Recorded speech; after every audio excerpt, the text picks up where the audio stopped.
Great.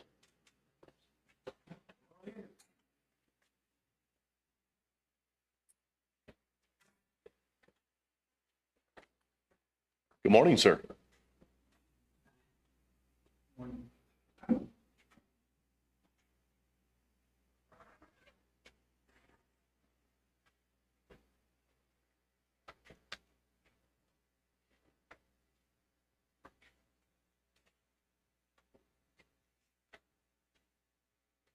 For the nano VNA, they just pack like sardines. Oh, I bet.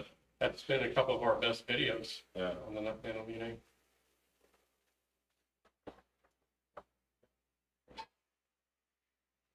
Should have brought some water. I didn't think about it. Mm-hmm.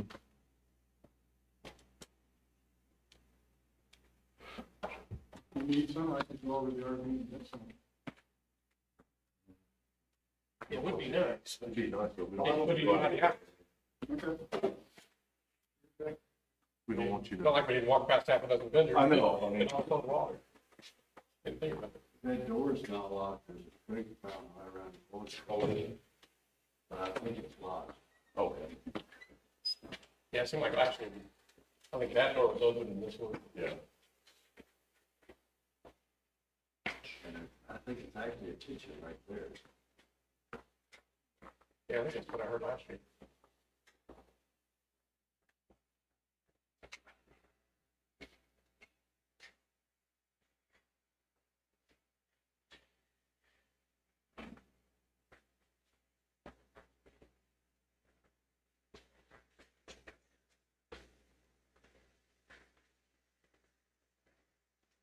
Well, this plan on Whispers is just gonna do one.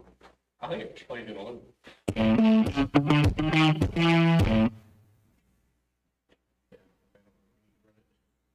The whole time. Right. Good morning. Good morning. Good morning. To learn if this antenna has any transceiver connected. We have no idea. We're just here to present. What's your question about the antenna? This beam antenna here is connected to a official data. No, there's a 4-H club here at the, on the fairgrounds, and that's their station. That's not associated with that. The one for the, WAVI station for now is set, I think it's in the middle of the three main buildings, and it's on this wall. Well, but they have an antenna that we can connect with you. Somebody. I didn't see any sort of. I'm not sure what antenna they got up this year, but I know that the station is there, Okay, and it's open for people to use. okay. We'll go there. Thank you. Yeah. Yeah.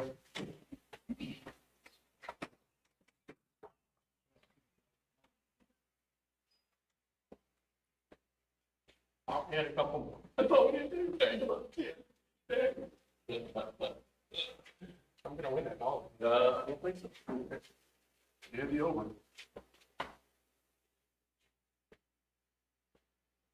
I'm positive. Positive is good too. They look like live ones.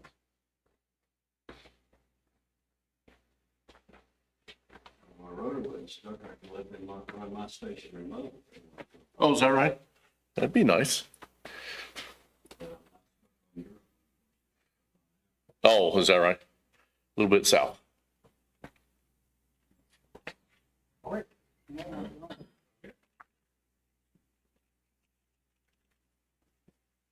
got a lot. At least it's not raining like it was like. Yeah. It's early. Oh, no. I can remember year 1 and 2 where, you know, we got around by. Yeah, they were pulling cars out of the field there. It's fine. I like that nice big salt there, I can tell you that.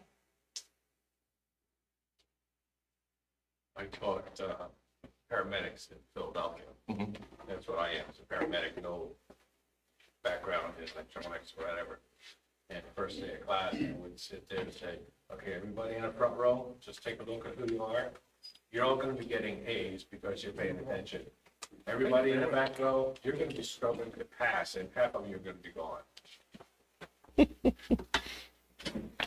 And it held true. Oh, I'm sure you knew what you were talking about. It held true every year, year after year.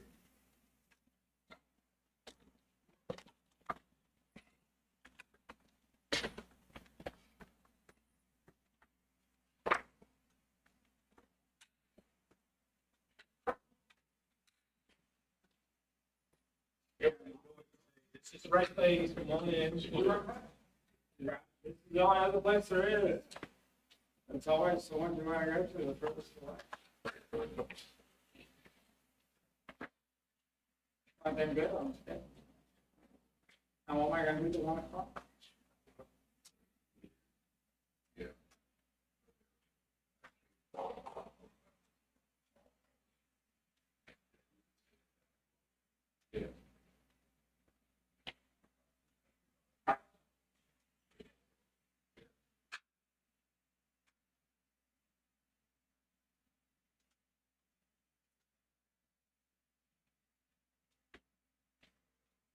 Folks, I think we're gonna wait just a few more minutes to see if we get 1 or 2 more, we get started. There's a lot of people coming in. Yeah, it's all still opening up early. That's how it was last year, even though we filled up last year, it took 20, 30 minutes after we started. Yeah. Everybody knows everybody cut out Saturday night, so they're not in a hurry to do anything.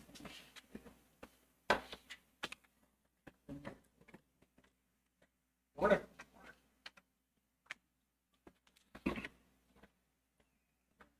I'm getting some Friday, Saturday, and $20 to see. I was gonna say, I think the only seats left are in front, so. $20 or? You ain't spent your money before now, you're gonna have a hard time spending. Yeah.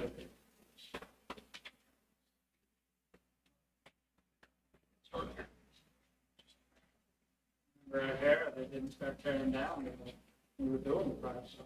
Yeah.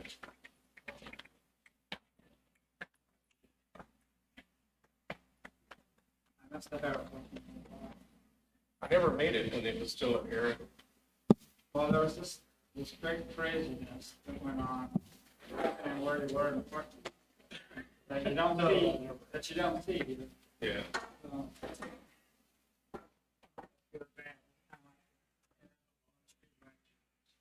track bought up everything all around it, and just let it start. All that went away.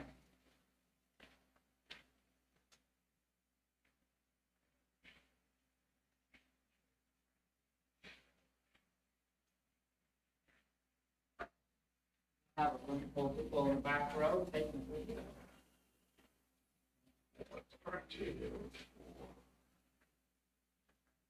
When they had started, I figured we'd start 20 after. Yeah. Just another minute and a half.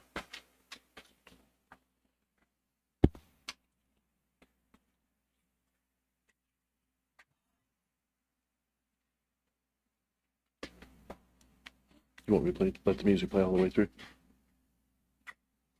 How long is it? I didn't listen It's to it all not the way. super long. Oh, okay. But as soon as you're tired of it.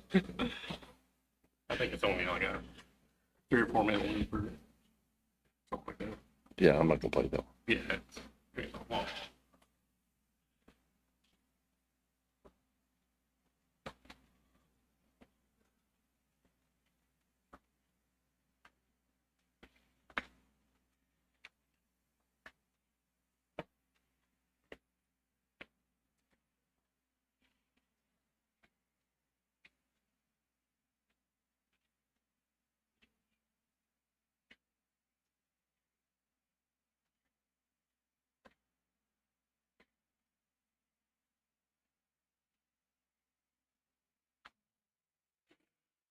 Well, that was fortuitous.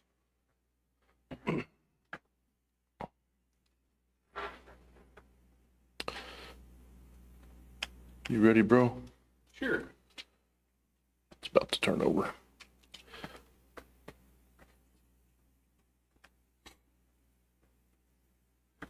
righty.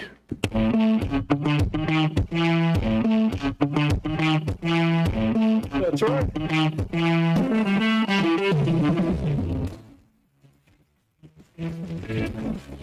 That's good. Okay. That's enough of that. My name is Brian Perry, KY4BDP. And my name is Chris Perry, KY4CKP. And Chris and I are down in Kentucky. Lake Cumberland Amateur Radio Association is who we represent. And we've had a YouTube channel. Gosh, Chris, how long have we going now? 6 years. We just got our anniversary from YouTube a couple days ago. 6 years. And we're like on the cusp of 1 million views.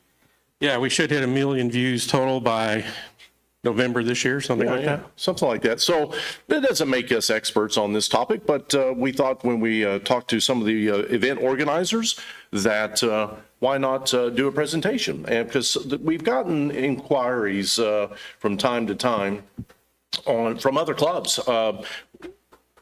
How would you recommend we get started doing something like this? And so Chris and I said, why not do a presentation? And it's being recorded by the event organizers here, as well as we're recording it for our channel. Yes. Well, I think the obvious question everybody has on their mind this morning is the reason to start a YouTube channel is for the fame and fortune. Yeah, it is. Yeah. No, it's not. No. But we do have some reasons we think would benefit any club to consider this. And fame and fortune is not going to come right away anyway, if ever. So if ever. We'll talk about a few things. Yeah, you betcha. And so we have fun doing this, and we wanted to just give you a few things to potentially get some food for thought. Is it something you really want to do? As well as how much work is going to be involved in a few other things, because like any well-done endeavor, it's going to require work, isn't it, Chris? Oh, boy. A little bit. So let's talk about identifying some desire or need. And a lot of people think, oh man, I wish we had a YouTube channel like, these guys. Or, if you look at Josh over at, what is it, Ham Radio? Crash Course. How many subscribers does he have? He has all the subscribers. He's got a lot. And he does a phenomenal job. Does a great job. Having said that, Chris and I wanted 6 years ago to start a channel that was club oriented. We tried to highlight as much as possible many of the activities that we do as a club. So that's one of the things that you're going to have to define is what is your channel going to focus on, because there are some folks out there that do a wonderful job, Josh, Eric, and others that focus on, reviews on radios, things of that nature. Less on clubs. So that's why we fit that niche. We wanted to focus on club activities, and we're going to talk about some of that today. Capture Elmer wisdom. Now, you might say, well, I am the Elmer of my club, and that'd be great. If you are that Elmer, you probably know some things that you might like to teach others about. In other cases, you know people in your club that are Elmers. Now, for Chris and I, we were new when we started 6 years ago. We had 2 or 3 Elmers, but specifically the president of the club, who had been in ham radio for 50 years or more. Actually more than I guess now, but he got started back in the 70s primarily. And we wanted to be able to just pick his brain, and we wanted to capture a lot of what he knew. And so if you go back and look at some of our early videos, you'll see that that's what we're doing, is capturing Elmer wisdom. That's right. And that was one of the number one things, because if you've never looked into starting a channel, and that's why I was kind of joking about this earlier as far as fame and fortune, you can't even monetize your channel until you get 1,000 subscribers. We didn't even know if we'd ever get that far, but we wanted to start capturing knowledge that was within the club and helping to share that with other people. And again, having a club-oriented channel, because there's lots of great, more individually oriented channels, but there wasn't really that much for clubs. And even today, I'm not sure there's a whole lot that's club-focused. So that was one of our primary goals, is just starting to capture knowledge and sharing that with other people in the community. And Chris, how would you say a channel like ours, or a channel like just about any of us, but specifically ours, how does that help grow a club? Well, it has got us new membership, and we're not a huge club, but for our small area in South Central Kentucky, we have over 103 members, and so it's helped to grow our club. We've had people who have moved from other states, and they were looking around, where do they want to move to? Do they want to move near some family or not? And several of them have said they found our channel describing what our club does, how active we are, and they said, I might as well move there, right? Because I want to be active in ham radio in this little area that also happens to have some families that has a very active club. We have members from other countries, because we'll take remote members, okay? And they can participate. We have Echolink and All-Star for our nets, and of course we have the channel to share things with anybody who wants to watch it. Right. So it's a big help to your club, just to get your name out there and help with membership and things like that as well. So we're just showing a few slides here. For those of you that are maybe listening and not watching, you can see some of the bigger crowds. We've done a number of events as a club to build things, and we try to capture that to make a video out of it. And it's kind of like the old Mythbusters saying, Chris, what was that? If they didn't record it. That's all right, pictures or it didn't happen. Right. Or we say video or it didn't happen. Video or it doesn't happen. You know, if we're doing something as a club, somebody better have their phone out, taking pictures, video, and so forth, so that we can make a video of it, because if we don't capture that, it didn't happen. As far as everybody else is concerned, it never happened. And you're always looking for content. Always, when you're trying to start a channel. And we'll talk more about that in a couple of minutes. Knowledge or skill set requirements. Now, this is one of those areas where, you know, you go, well, it'd be cool if we had a channel. All right, so now we got to identify some of the skill sets you're going to need, or you're going to need to identify others within the club or possibly outside the club, but, you know, identify others that can help you with this. So what tools are needed, Chris? Well, how many folks that are here in the room with us have ever actually edited video? Good, quite a About few half of the you, room. but not everybody has, right? That's just one of those things. How many people have worked with audio? How many people have recorded things with an eye towards, I want to publish this and hopefully have other people be able to enjoy it, right? These are skills that not everybody's going to have. How many of us, and I'm sure we've all done it, we've watched some video somewhere, and whoever's behind the camera is whipping that thing around like it's on a tether, and they're playing tetherball, and you're getting seasick, and it's like, what's going on And here? we're guilty of that. We work hard not to do that kind of stuff, but you have to be very mindful of any movements you make and things.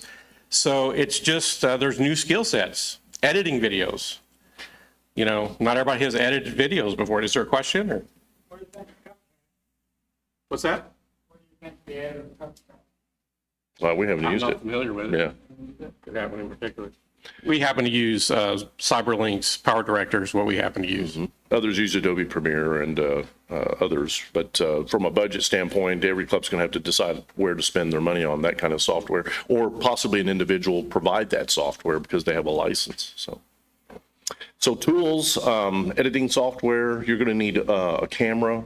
You're going to need possibly more than one camera. Now, for Chris and I, we basically talked to ourselves, because Chris and I are the ones that started the video stuff at our club.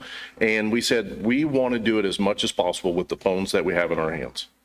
Could we go out and get a Canon? Could we go out and get any of these cameras? Absolutely you can. And we're not saying you shouldn't. You'll see a lot of guys that do YouTube channels that have nice equipment. Do you have to do that to get started? No. Not even close. These phones today are amazing. And they've got lots of different telephoto as well as wide angle hyperlapse for long runs, so that you can get some really good content. And with a nice tripod, good sound system and so forth, you're going to get good video. You don't have to spend a ton of money. And for many of us, not all, you already own such a device, or you have one that you can make use of that can take good video. So software and the tools, a computer, of course, to do the editing and so forth. And, you know, do you have to have the latest computer, Chris? No, but it helps. It just depends on how much time it takes to render it and how long your videos are. What might be needed to be learned, as Chris was talking, and research available tools and their use. Take a look at what you already have and say, from an inventory standpoint, do I have any of the tools needed for shooting a short video? And don't start with these hour-long videos. Nobody wants to watch those. And you might say, well, Ryan, I watch hour-long videos all the time. You watch some content that way, but Chris and I have found, and you'll see with others that also have ham radio-based videos, we keep them anywhere from 10 to 20 minutes. That's about, and some are shorter than that. Pro tip, if you start a channel, if you already have a channel, and you look at your statistics, what you'll find is most videos are getting 3 to 5 minutes of actual view time. People are not afraid to hit that fast forward button or just terminate a video and move on. So you got to keep that in mind. Certain subjects can handle a long format video, but your average everyday stuff probably doesn't need to be that long. Which works in your favor, because from an editing standpoint, if you're keeping it somewhere between 7 and 10, 7 and 15 minutes, it's not as much work for you. All right. Consider time and labor. Whatever you think is the amount of time that you want to put into a video, how long is it really going to take? At least double your estimates. Triple might be better, but at least double your estimates. And part of that gets into the learning curve up front. Once you get comfortable with your tools, it still takes time and effort to put videos together. Right. So don't shortchange that, because if you want to start this and get into it and have it be something that is viable long-term, you don't want to feel like you've got a second or third or fourth job just putting out videos for a hobby. Right. Right. That's the other thing. And Chris is, I like the way he put that. This isn't meant to be another job. You know, you want it to be a part of your hobby. And so the amount of time you put into it needs to be commensurate with, you know, how much enjoyment you get out of it.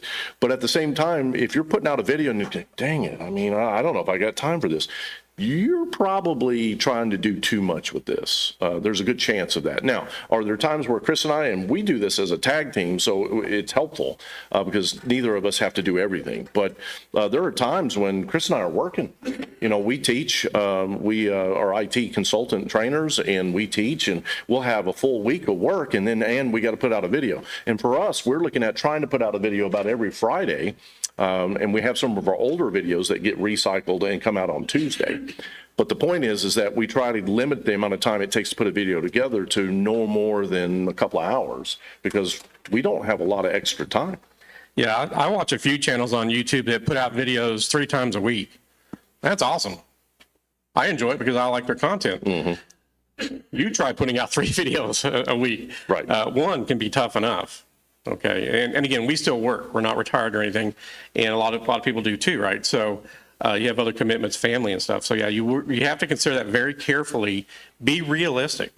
We want to help our clubs maybe, as we say, capture knowledge and maybe someday in the far distant future start earning a little bit of money, but you've got to start kind of slow and realize it takes time. And Chris and I, we were fortunate once again because we had a club and a president and a secretary of the club. They were older, but they were willing to give us just almost any of their time because they're retired. And Chris and I weren't retired, but on our weekends and sometimes even during the week when we didn't have training going on, we ensured that we were there saying, hey, Don, why don't we do this? Hey, Don, let's build an MCOM trailer. Hey, Don, let's build an antenna. Hey, Don, and we have 2 repeater locations that we can get content on. Let's upgrade this. Let's upgrade that. And so we were saying, hey, Don, a bunch, because Don was our Elmer, and it was amazing. He just let us shoot everything from a content standpoint. Don has a major problem. He doesn't say no. Right. Exactly right. But time, folks, this is going to take time. And you got to take a look at how much time do you have to give this. And I'll go back to something Chris said a second ago. Again, double your time, whatever you think it's going to take, double it in your brain. And if it comes in less than that, then you feel good about that. But if you, in your brain, you're saying, well, I'm thinking an hour, so it's probably going to take 2 hours, then account for that. But don't put yourself under a time crunch. Don't feel like you've got to put a video out. We put one out almost every week. Not everybody can do that. If you put one out every 2 weeks, maybe that's where you start. A 5-minute video every 2 weeks until, like Chris said, you get comfortable.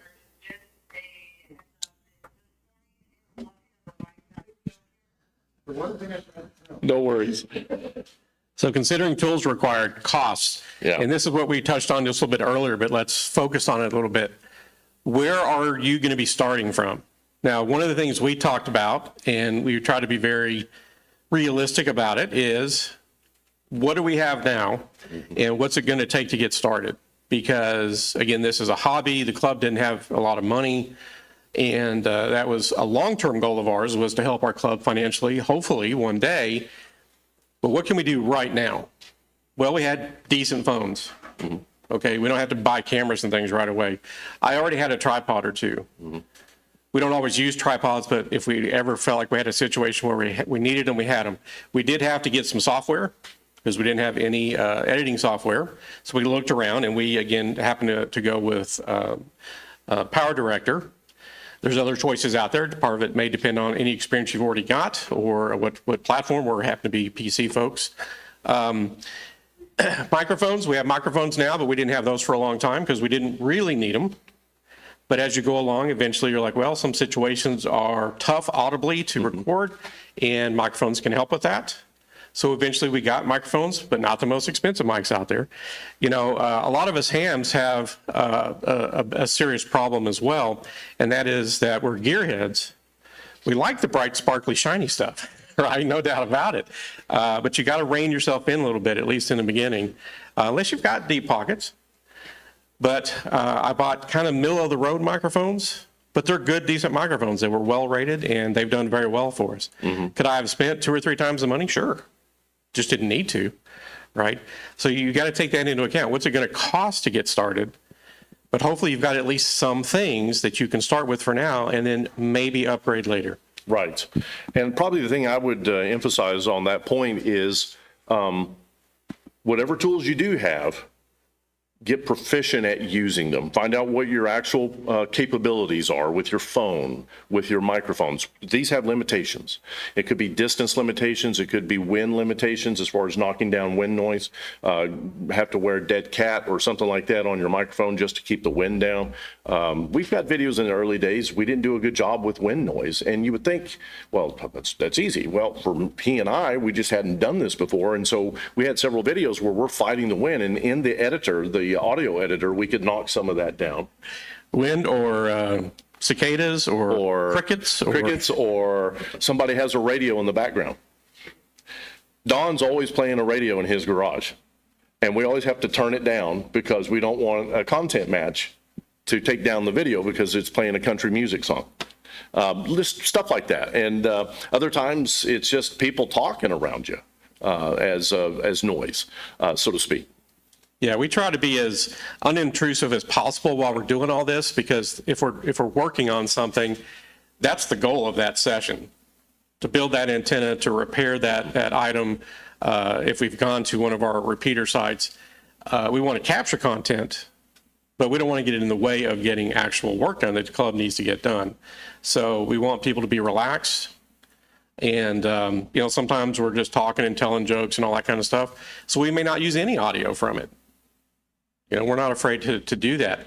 It's nice when you can use the natural audio from something. It reduces your editing time, but we do a lot of dub overs, and that's just the way it is. That's just a choice we decided to make because we want to keep things comfortable for our members. And occasionally we have a member that says, I don't want to be on camera. So for our WITSEC members, we always blur their face or That's right. shoot them from behind, you know, and that's no big deal. That's okay too. Absolutely. And one last thing to put a finer point on this, more gear doesn't make you better. It just doesn't. You might say, well, if I had this latest this, or I've got a friend, if I had the latest lens for his camera. Now, he knows a lot about photography, but at the same time, my dad was in photography. And Chris and I, our dad, he had lenses out the wazoo. And it's always you're chasing that new thing. You don't need to do that. You really don't. You need to get good at what you have, and then just as time allows, add maybe a better microphone or add maybe a better camera. But take your time. Chris and I have found that really nobody's judging us on the equipment that we use. Or if they do, we don't care that much. We don't care. That's right. We've got our own goals and stuff. And are there better production videos out there? Well, sure, Hollywood exists. I mean, ultimately, but you don't have to have beryllium copper golf clubs to try to play around golf, right? Right. At least not in the beginning. So. Now, from a scheduling standpoint, it's harder than you think to produce one video a week. And Chris and I know this from 6 years of doing this. When we were traveling a lot before COVID, you'll notice a lot of our videos are he and I on the road because we're trying to get content where we take our radios with us on the road, and then we try to make contents while we're on the road, contacts on the road. Now, after COVID, hardly any travel, not none, but not very much. And so the content became much more, what are we doing as a club? And so it just naturally went in that direction. And thankfully, our club likes to do a lot of things, so we can capture that content. But get several videos, get a lot of content added up, right, Chris? Yeah, and that's, to be honest, that's something we still struggle with, is having more than one video already ready to go. Now, in 6 years, we can count on one, maybe two hands, how many weeks we've missed not getting a video out. And that's with us working and traveling and stuff this whole time. But it's hard. You know, my wife kids around. I don't watch a lot of sports on TV. I never have. I always liked playing sports growing up, but I just never got into watching that much. So she's not a football wife. She's a ham radio wife. She's a YouTube star wife. So she jokes about that. So try to have several videos. Take a look at a project that you're doing as a club maybe, or take a look at a project that you're doing on your own, and then break it up and say, I can do 2 or 3 10-minute segments of this project, and that allows you to have more content over time. Some content's better if you just do it in one video because it's not very much, and Chris and I have stretched out a couple of things that we go, man, we don't have a lot this week, so we took something probably was just one video and tried to make 2 videos out of it. But by and large, some of the projects that we've taken on over the years require more than one video, and if you go look at our channel and just look at how we prepare for the McQuarrie Gravel Rally and how we put the crossband repeaters to work, that took weeks. The abandoned repeater site that we did from 3 or 4 years ago, that took weeks because we were trying to take a repeater site that had gone out of use and get it back on the air. But look for those kinds of opportunities, but stack videos if you can. Try to have more than one video already done so that when you need a week off, you can take that week off and it's not going to impact your schedule. Yeah, because remember that that 5-minute video you're going to whip together for your next release? Nah. Something's going to come up and it's going to take an hour, 2 hours, 3 hours. When you get the 5-minute videos, relish those days. Create goals from your channel. Be realistic. Be realistic about the goals of your channel. Don't take an El Cara channel like ours and go, I want to be like that. Well, how long is it taking us to get there, Chris? 6 years. 6 years. Okay. We didn't get to 1 million views in overnight. It took us a while. You're going to grow over time, and you need to have realistic goals. Is ham radio that popular out there in the general public? What's the question we always joke about? That other people, the muggles of the world, say, oh, ham radio, is that still a thing? Right? That's CV, right? Right. Exactly right. Your audience is small. So don't expect that be 100,000 subscriber right away. You might be over time. There's no reason why you can't be, depending on how entertaining you are and some other things. But be realistic, you know, about how many subs you think you're going to get after a year. We've watched some people start channels and they don't do any work now. They don't do anything with their channel. Why? They had unrealistic expectations of what they were going to do on YouTube. Because they watch so many big channels, they go, well, I can do that. Well, you can do a fraction of that because your audience is smaller. Yeah, and something you'll notice if you watch our videos, if you have been aware of our channel, our primary goal is not growing the channel. This isn't our new work that we're doing. This is not how we're going to retire, right? In fact, we don't make any money. In 6 years, we've never made a dime off of the YouTube channel. It has all gone to our club because that was the original goal. Right. Maybe someday it'll generate some income for the club, and it does a little bit. It's not a bunch, but it's always gone directly to the club because our club has expenses every month. I'm sure your clubs do too. Mm-hmm. We have electricity at 2 different sites and all kinds of stuff that we have to try to pay for. But you just have to take it into consideration. But we don't do things like, and I've actually seen people making fun of this now because it's become such a thing. Right. You can always tell when people are really hyper-focused on what does YouTube suggest you do to help get viewers and subs for your channel. Oh, you got to have that funny thumbnail with the look, right? You've got to have you see it everywhere. Well, whenever something new comes out, all of a sudden you'll see all these channels. It's like the ticker boards flipping at the old airport, right? It's like, and all of a sudden all the channels start doing whatever it was that's now that's the thing that helps you capture eyeballs. We don't do that. We're just trying to put some decent information out. Do we have some humor in our videos sometimes? Yeah, we try to. Right. But almost never going to see a funny thumbnail unless we just kind of thought something was funny. Right. Not because we're like following the algorithm or whatever. Now, does that hurt our growth a little bit? It probably does. But growth isn't our primary focus. Capturing knowledge, sharing the knowledge, trying to help our club. And we've been pretty successful at that side of it. Right. The other side is if you are doing it for your club, and you may not be, some of you may be thinking about doing it as an individual, which is fine. But if you are looking at doing your YouTube channel for your club, share what you're doing with your club and get as much involvement from other club members as possible. If you watch probably the last 3 years of our channel, we've got a lot of club participation.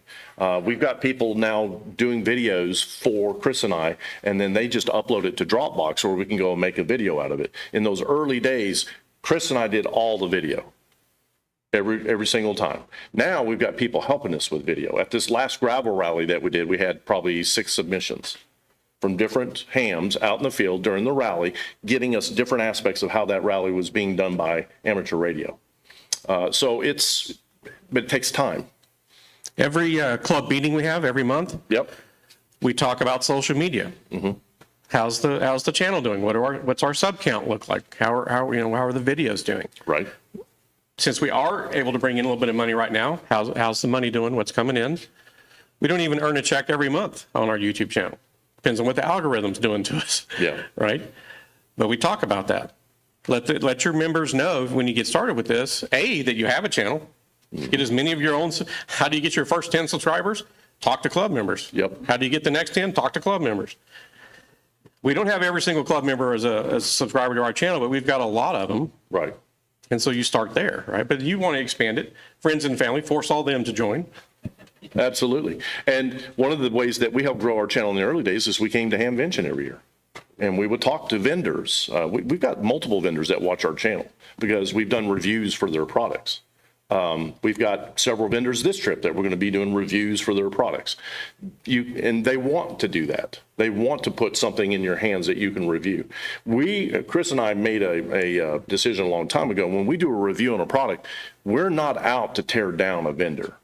Even if the product's not that great, that's not our job, is to tear it down. And if it's that poor, we just won't publish that video. If it's that bad, we just won't publish it. What we're trying to do is just show what's available out there and to show the pros and sometimes cons with a given product. But we're not trying to be playing devil's advocate on any product because that's not your job. Your job is to help others in the hobby know, well, what's available out there? What could it do for you? What can it not do for you? Maybe it's got a weakness here, but you don't couch it in a way that makes it a bad review. You just say, maybe every product can be made better. And building off of that statement, we have never been paid to do a review. No. Have we received some free stuff to review? Yeah. And it stays with the club. Yeah. It goes on the shelf and the club has it. And if the club wants to loan it to somebody or use it for something, that's fine. But we've never been paid to do a review. And we've never gotten anything really super expensive to review. We've given away a few things. In fact, we talked to a vendor this year. We said, hey, we'd like to review one of your items. And if you're willing to send us one, then we'd like to give it away. You know, we had what was it? The C500, the Mark II, CA Mark II CA from Mark II Comet. from Comet. It's a analyzer. Nice analyzer. SWR analyzer, and it's got the Digital and analog. Digital and analog. That's what we liked about it. Yeah. It's a nice unit and not super inexpensive, but not the most expensive one on the market. They gave us one of those, and we said what we're going to do is we're going to give it away. We built this custom box for it in Elcara blue and put a custom nameplate on it and put a nice little kit together for the winner. And I think that was our 5,000 subscriber giveaway. So a lot of times we'll do that if we get something for free. Right. Be realistic about the goals of your channel, and don't be overly, in 1 year I should be 1,000 subscribers. Try not to get in that mindset. Chris and I, the subscribers come. The subscribers will come. Okay, just keep putting content out there as much as possible. Share the workload. Now, I just alluded to this a second ago. When Chris and I got started, the club was beginning to build back up. So we didn't have a lot of help. So Chris and I did all the videos. We still do all the editing for the most part. And we shoot a lot of the video, but we don't shoot all of it. Is you can train other members in your club, if possible, to get video. When you're at an event, say, hey, did you bring, do you mind getting a couple of minutes of video? You don't need a lot of video, because if you're keeping your videos between 5 and 15 minutes long, you just need 2 or 3 people to get 2 or 3 minutes here and there. If you're the one that's going to be getting most of the video, then, you know, get as much as you think you need for the topic that you're trying to cover. But try to get multiple people trained to get content for you, even if you're the one putting it together or editing it. And if you can, train people how to edit videos too. Yeah, we'll talk more about that in just a minute. We also have a central repository for uploading videos. You're going to need that, whether it's Google Drive, Dropbox, or an equivalent of one of those. Try to have a cloud-based method for uploading content, and encourage club members to document their own projects. That's one of the things that even today, we try to get our LCARA members to actually film what it is they're working on. We get so frustrated when one of our members, whenever we're together, and they say, oh yeah, I was doing this really cool thing. And we're like, did you record it? No. And that takes time too, you know. Get your members just set up a camera on a tripod, set up your phone on a tripod, set up your phone on the table, set up your phone, and just video whatever it is that you're working on. And then Chris and I, in our case, we'll take that and turn it into something. But you got to train your folks to want to do that in one part. And the other part is it takes some of the workload off of you. You don't have to come up with all of the content. All right. I like this slide.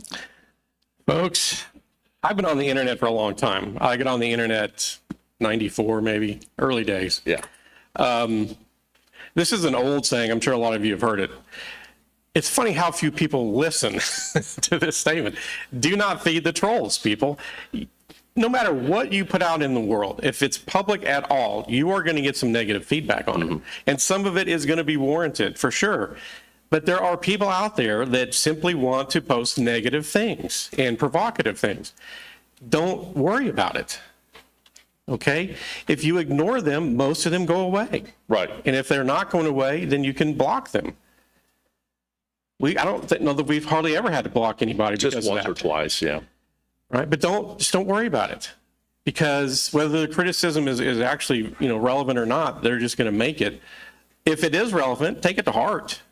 But don't worry about it, folks. Interact with the people who are enjoying your channel and interested in your channel, but don't feed the trolls. Yeah, and I'll take it just a little bit further. We've got negative comments from time to time because we weren't wearing hard hats around the repeater site and we were doing antenna work. That's a valid concern. We should have been wearing hard hats. So what do we do now? Most of the time we wear hard hats around the repeater So site. I bought a whole bunch of rated hard hats. Yeah, we actually bought hard hats. Having said that, then you'll have people saying, well, you should have done this. You should have done this. You should have done this. You should have used this coax. You should have used this connector. You should have used this power supply. That is going to come with the territory.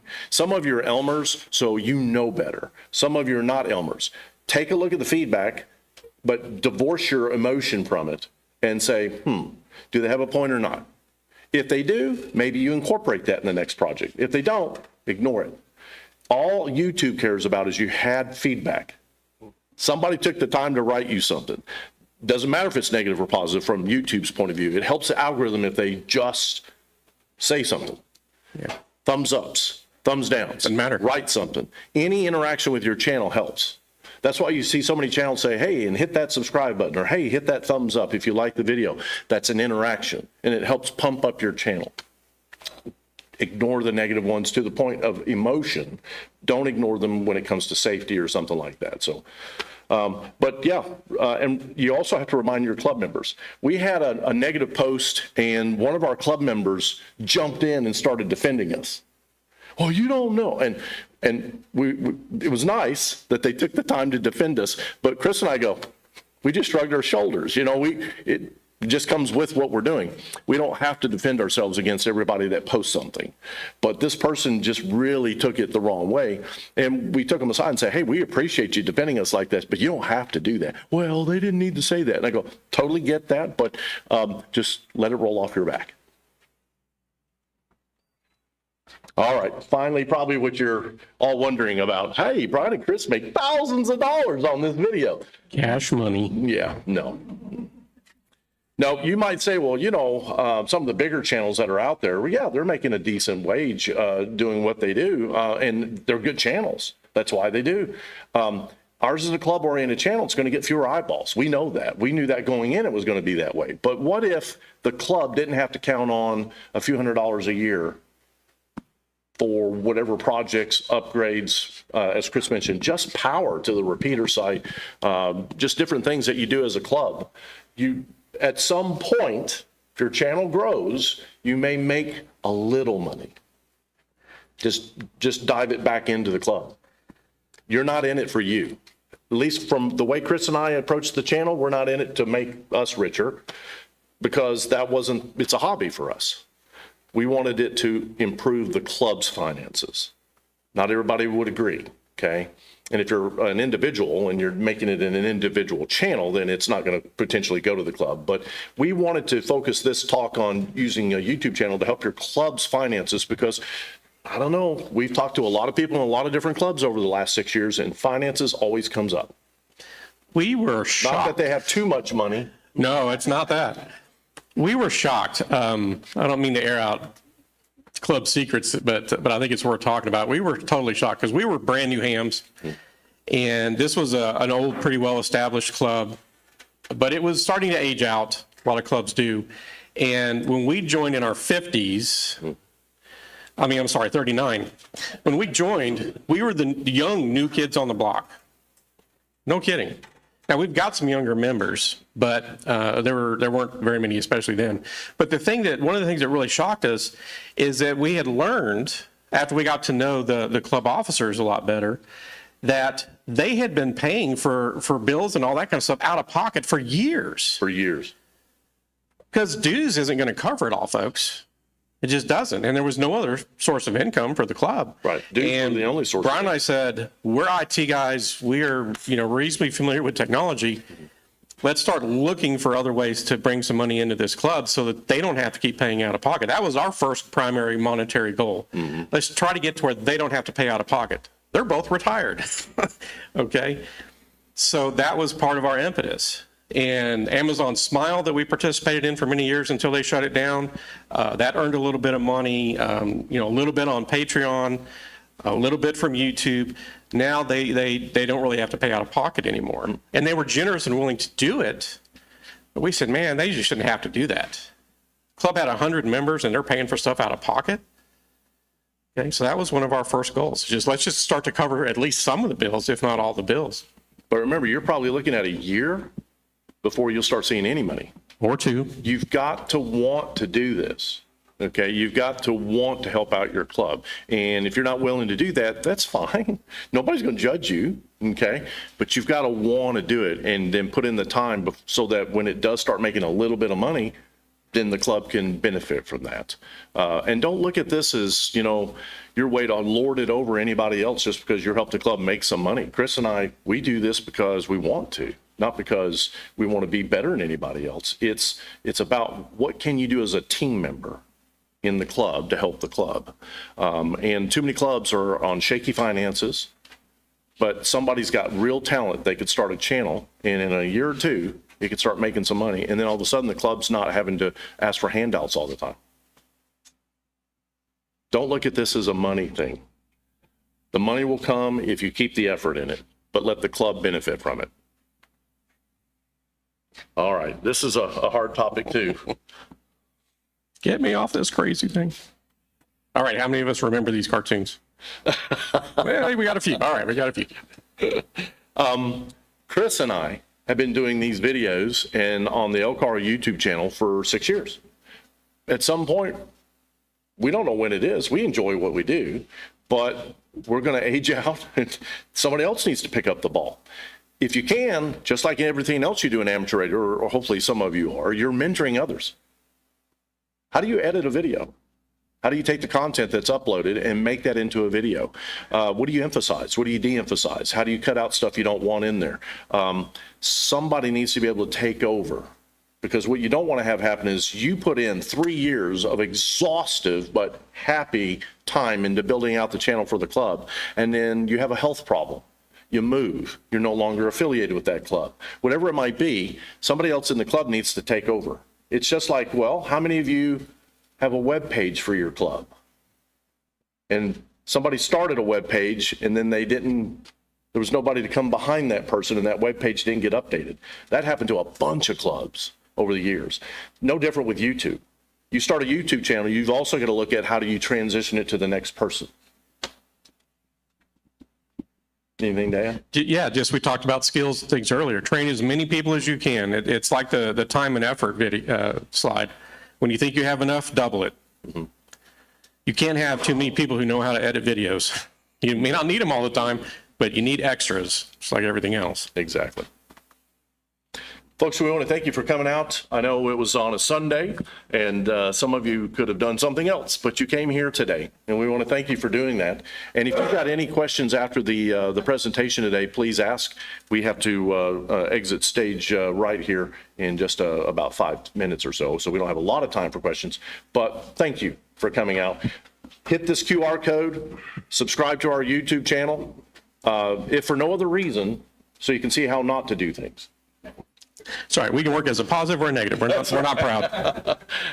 Thank you all so much.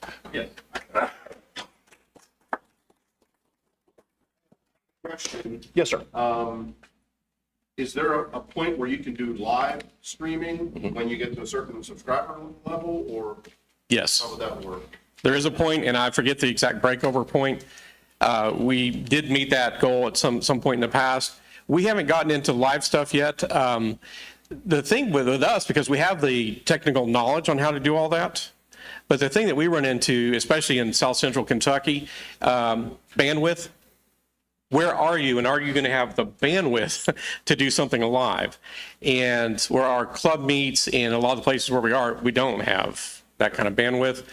Cell service is even not always the greatest for some of the places we are. So yeah, you get to a point where you can do that. Then you just have to think about things like bandwidth.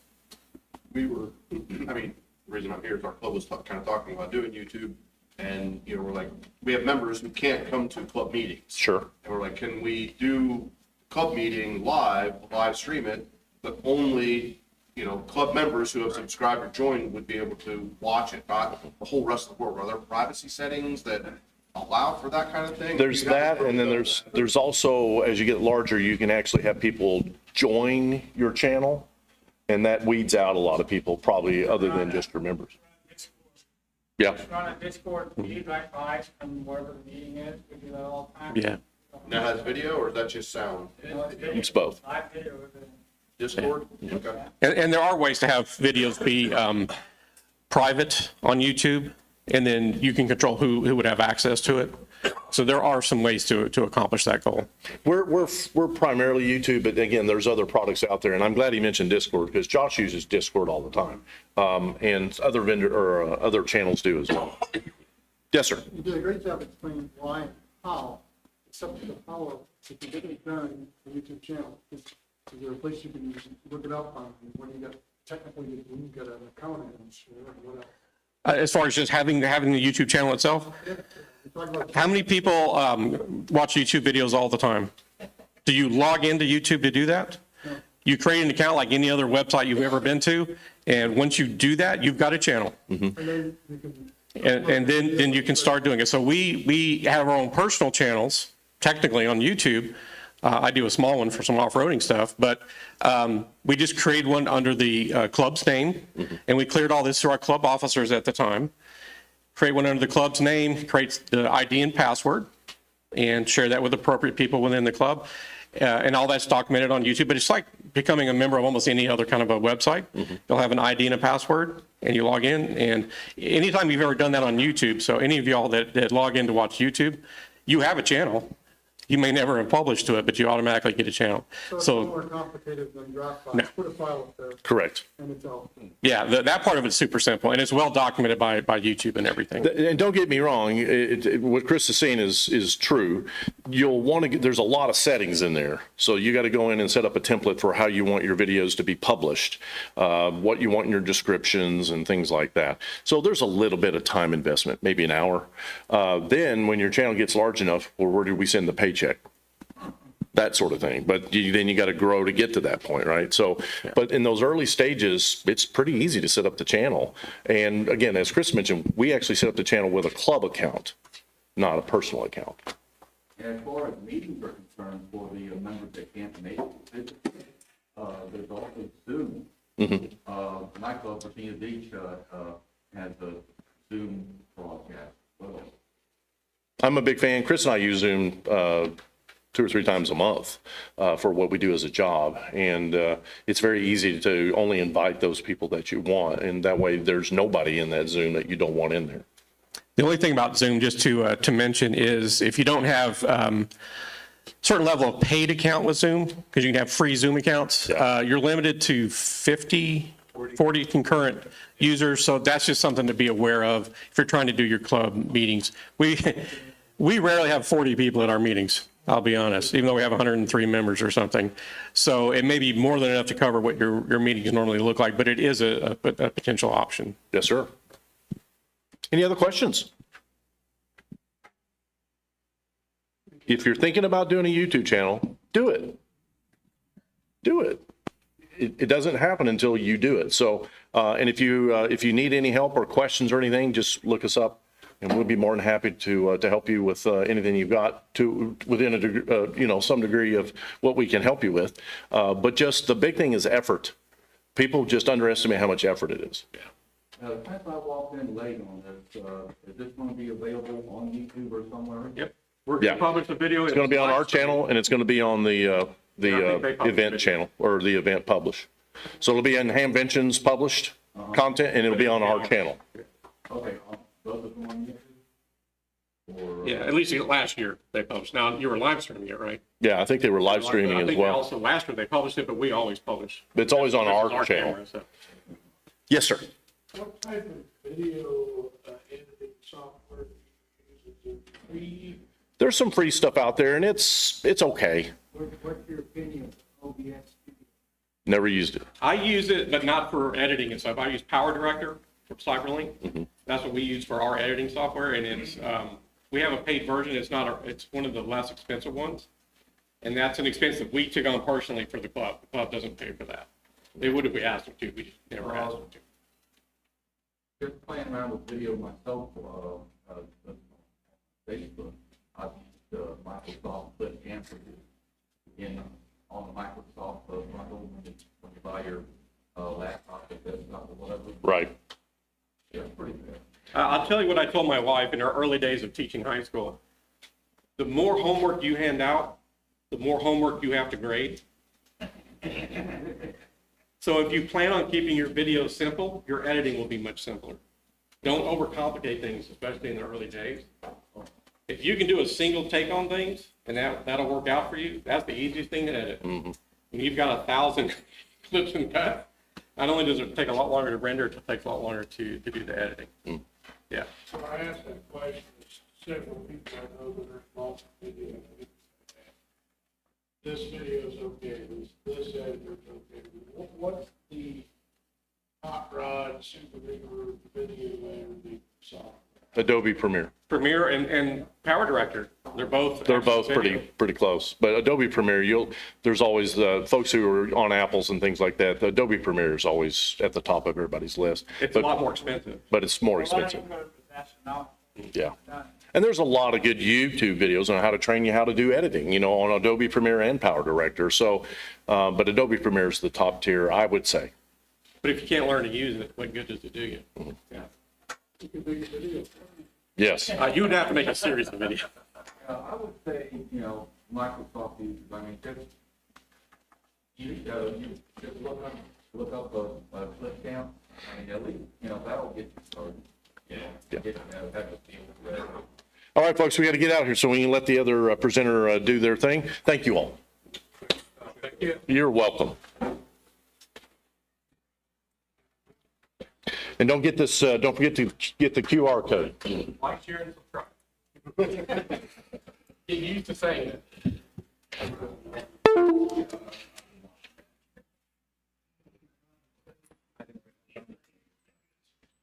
Oh, it just goes to our YouTube channel. Just look up Lake Cumberland Amateur Radio. El Cara? Yep, Lake Cumberland Amateur Radio. You will find us. I'll try to remember that. We have LCAR on our website. You look up LCARA, you'll find us. Lake Cumberland? Oh, doors. Thank you. I was rushing to get here and bring you out. How many do we have? Back here, our first year, it took us a while. We had people come in late last year, because if they come in, you know where it is. Not a problem. Thank you for coming. Oh, I did, thank you for coming. How to get out of here after we break down our booth and everything, and that help Dave get stuff back to his house. Right. And All right, be safe. all right, we'll see you later. Thank you very much. You're very welcome. Thanks for coming out. When did you all start? Because the said 9:15 to 10:20. It's like, Yeah. did you all start early? No, we started late. Oh, Started late, because we knew it was the first one of the day. Yeah. And we also knew that it was Sunday, so. Furthest away from me. And it's way over here, you know, it's not in 1 and 2. so I came almost to here and said, they can't be out here this far. I went back, grabbed the book, and I guess. Yes, it is out as far.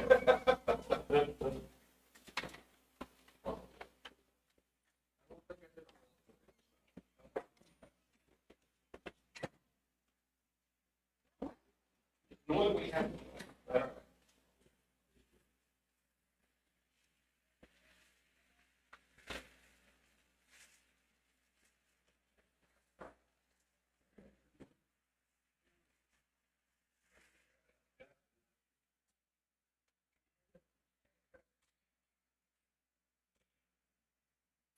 Hi. Thanks.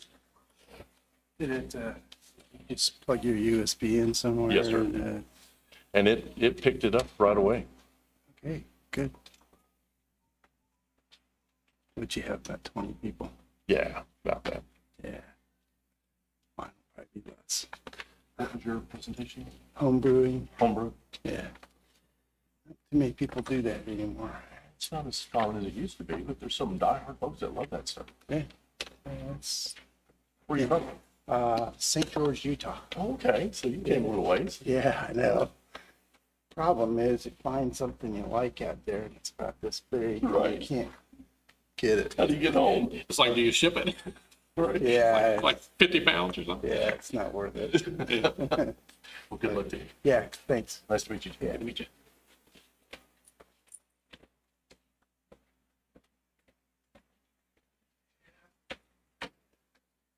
Marcus, where do I plug in?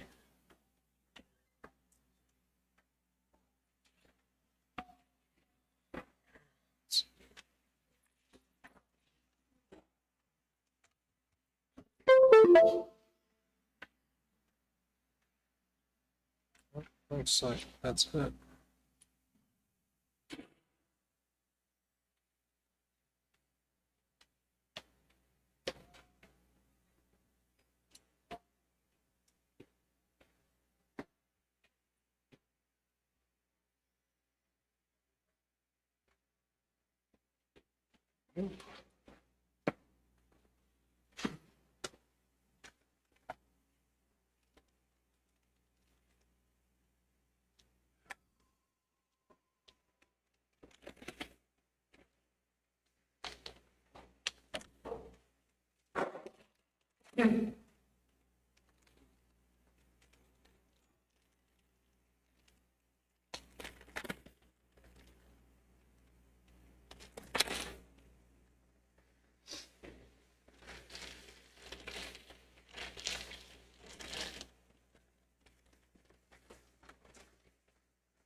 Proceed.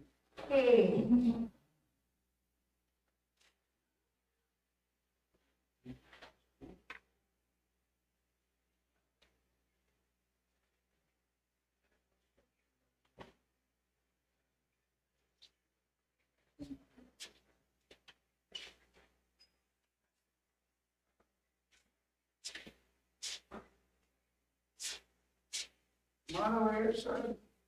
It'll be easier for me to talk. I won't have to turn left and right. Sir? Sir? He's committed. You won't be here, Mark. Oh, I'm not even gonna need it, I don't think. I think y'all can hear me, can't you? I can hear you. And I'm half deaf.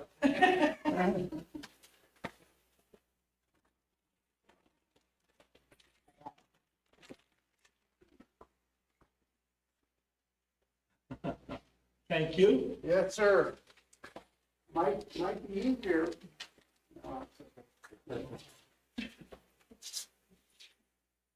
I've got a lot of circuits that are showing up on the PowerPoint. So it's not fair to you to do a talk and not give you the things that I'm talking about. So I put together. Sure.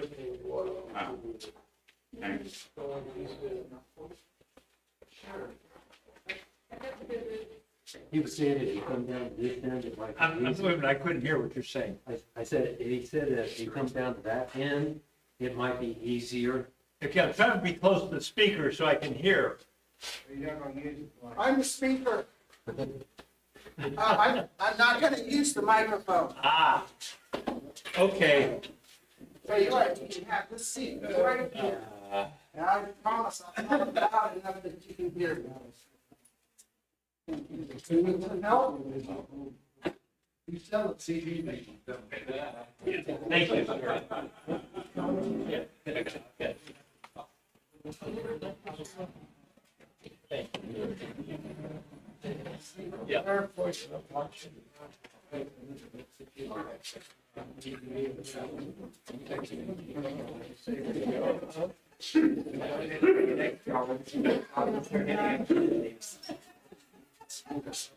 I don't even have a CD player anymore.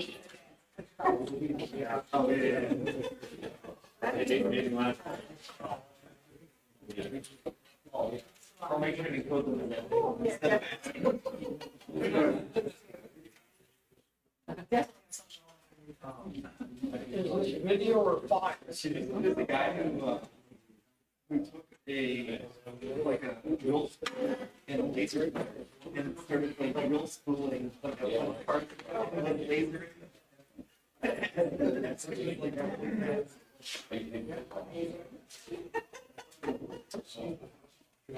Your technology gets all the way.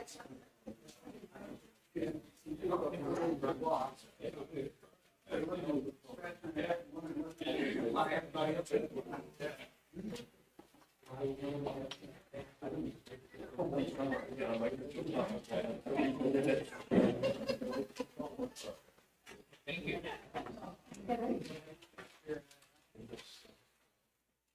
You can see the one there.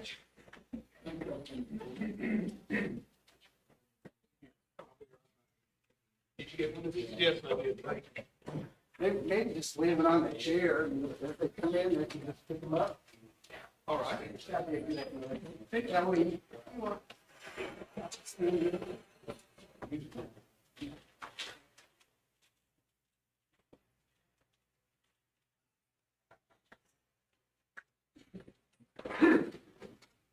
Okay.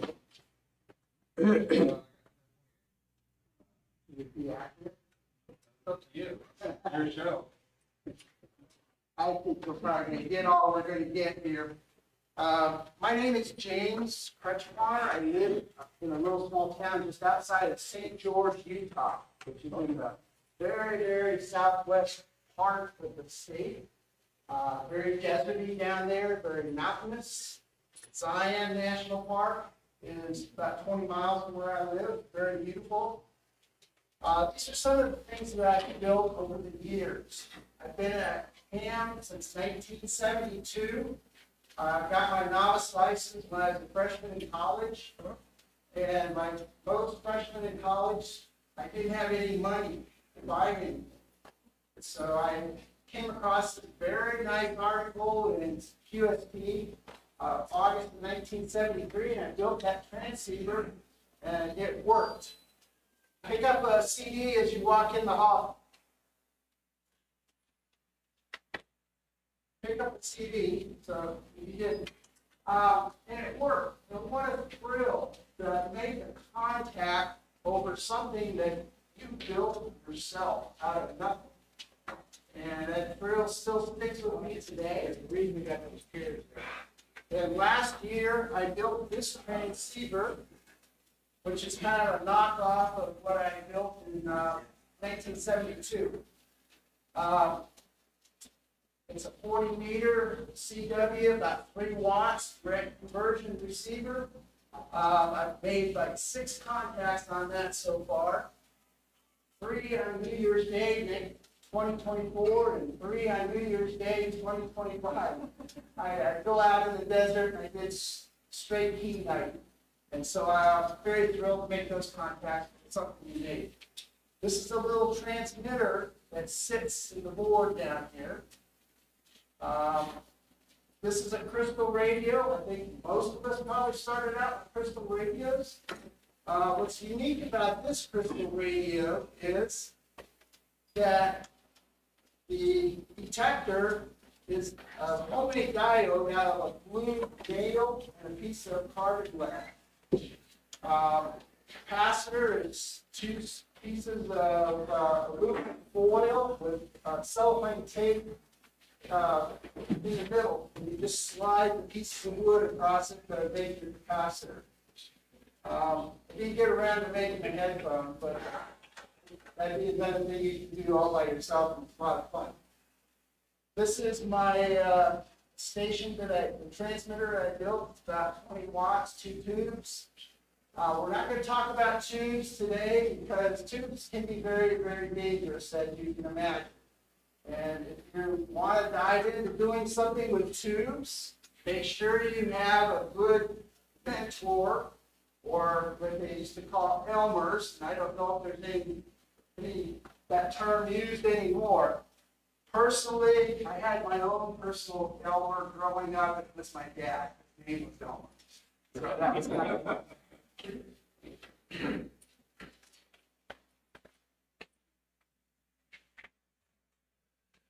I'm not an engineer. I'm an amateur radio operator. I experiment a lot. I tear things apart to get parts. Done that for years and years and years.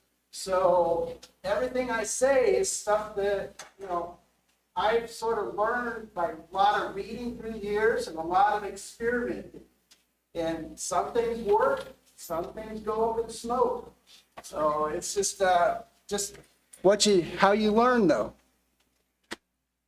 Topics we're going to cover today. If you're interested in doing some home brewing, how you get started. We're going to talk about some ideas. Where do you get your ideas? Talk about parts. Where can you get parts? Parts are getting to be kind of hard to come by anymore. And also, parts are getting very, very small anymore. It makes it very difficult to do a whole lot of home brewing, but you can still do it. We'll talk about building methods. I'm going to throw in some math that's useful in what we do. Sir, pick up a CD there. I don't know if you didn't get one either.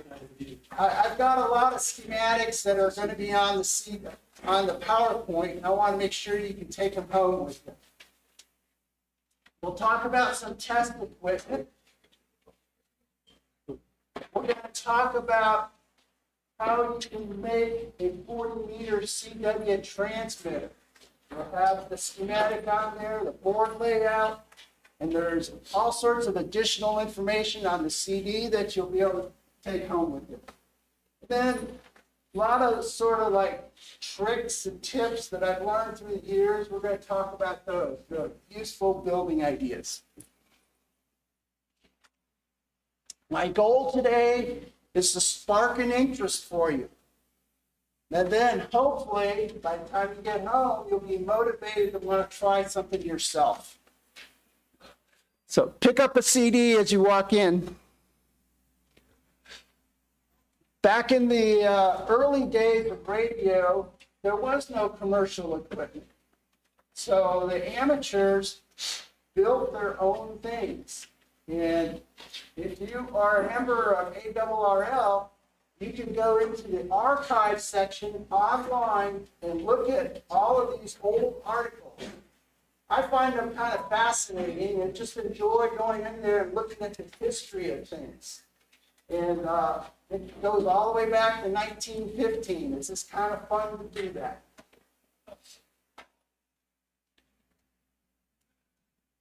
Early radio equipment, like I said, people would breadboard things out and put together a transmitter. I did that with this one, and it worked fine. Or you can make it look a little bit nicer, a little more clean, and it works also. Getting started. Turn the TV off. Get off the couch and start working on something. Come up with an idea and start working on it. It allows you to use your brain and to think and wonder how I can get something together that will work. I read an article one time by this gentleman, he was Lieutenant Colonel of the Air Force. He said, none of us are promised tomorrow. You know, what? We don't know when our time is up. So he said, procrastinators are bad things. He says, if there's something you want to do, get out and do it today, because you never know what tomorrow's going to bring for you. Ideas. The handbook is really good for ideas. I've seen a lot of old handbooks out here in the flea market, and I've picked up a couple of them through the years. I didn't get any today because I got flying on an airplane. So I'm trying to keep my load a little light as I go home. Great ideas for CQ, old CQ magazines, QST magazine. There are numerous older publications through ARRL that have a lot of good information about building things, mostly QRP things. Because face it, it's hard to generate 1,000 watts from your workbench when you're just trying to homebrew something. Something's probably going to go up in smoke. Online is a great resource too. You're looking to build some sort of transmitter, type it into your search engine up there and hit images. And all sorts of things will come up that you can just sort of scan through, and if it looks like something you can tackle, yeah, perfect. Go ahead and try it. See what happens. Start simple. I want you to be successful on your first attempt to do something. It's nothing more frustrating than to spend hours and hours and hours of putting something together and some elaborate 20 transistor project and it doesn't work. You have no idea where to go find it. So it's just start simple. Bam, the whole talk is on the CD. So you don't have to, yeah. That's why I did it, 'cause there's a lot of schematics and pictures and things that I wanted to make sure you can go home with something. So those of you that walked in a little late, if you pick up a CD there, it has the whole presentation and a bunch of reference material and everything on there. This is just a little simple oscillator. They go together, you put a 9-volt battery on it, bingo, you got yourself a little tiny CW transmitter. So start simple, so it'll be sure to work. Another simple starting point is the small audio amplifier. Again, couple transistors, 9-volt battery. Tap your finger on the input there, and you hear some patchy noise coming out the other side in your headphones. It's working. Another very, very simple thing is get a soda straw from Arby's or somewhere. And wind yourself some wire around there. Tells you what to do here. Bingo, you got yourself an 80-meter CW transmitter that probably won't stay on frequency very good, but it works. But you don't have to worry about it because it's probably only about 10 milliwatts or something like that. Parts. Where do we find parts anymore? Hamfest are great. That's where I find, probably 90% of what I need.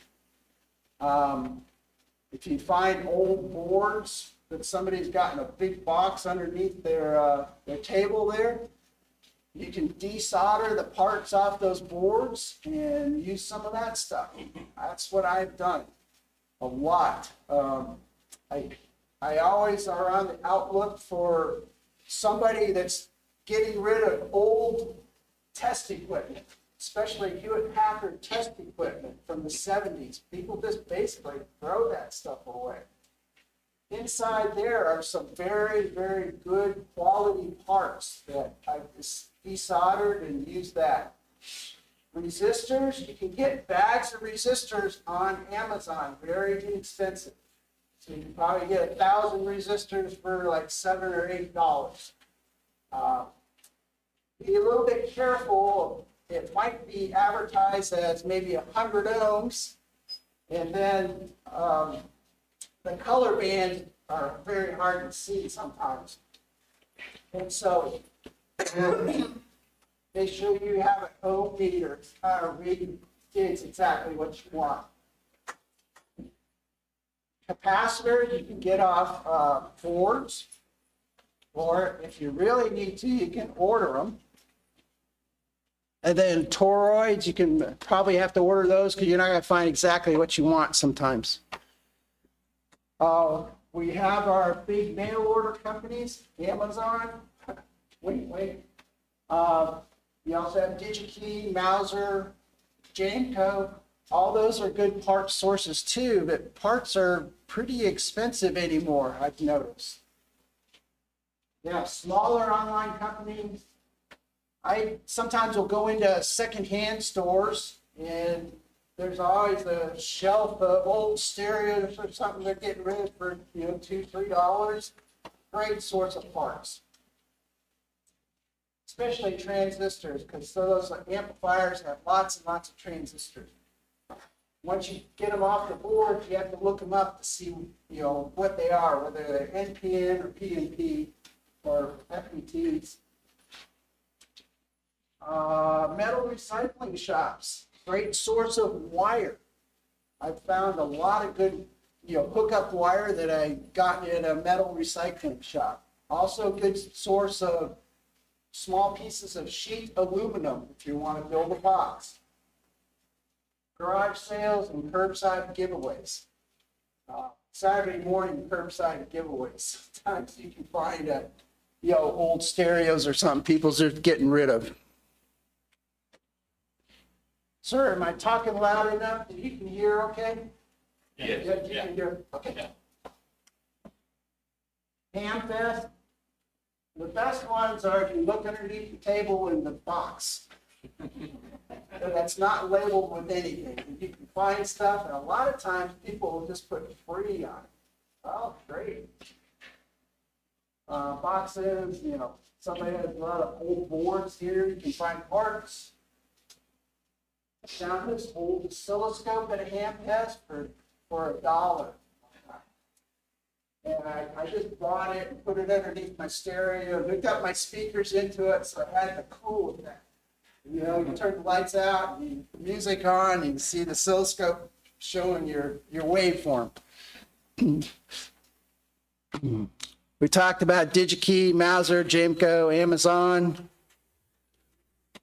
Smaller companies like Electronic Gold Mine, All Electronics, Dan Small Parts, Kits and Parts, Expanded Spectrum. They have crystals where you can buy a crystal. This is a very good source of crystals.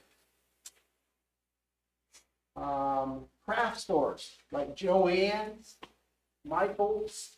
If you need some enameled wire, look in their jewelry making section. They have varieties of enameled wire. And I've used that stuff before to wind foils. Secondhand stores, you've probably got some in your own little town. We have a thrift store associated with my Catholic church in St. George. Believe it or not, there's a Catholic church in St. George. And that's a good source of, stereos and old radios and stuff, very inexpensive. And you can see on the shelf over here, the kind of what I'm talking about, a big lineup of stuff. Metal recycling shops. This is my favorite place to go in St. George. And they've always got, if I'm needing some sort of wire, I've always got big boxes of wire. Just sell it to you by the pound. I got all of that stuff there for like $3. Good, nice copper stranded wire.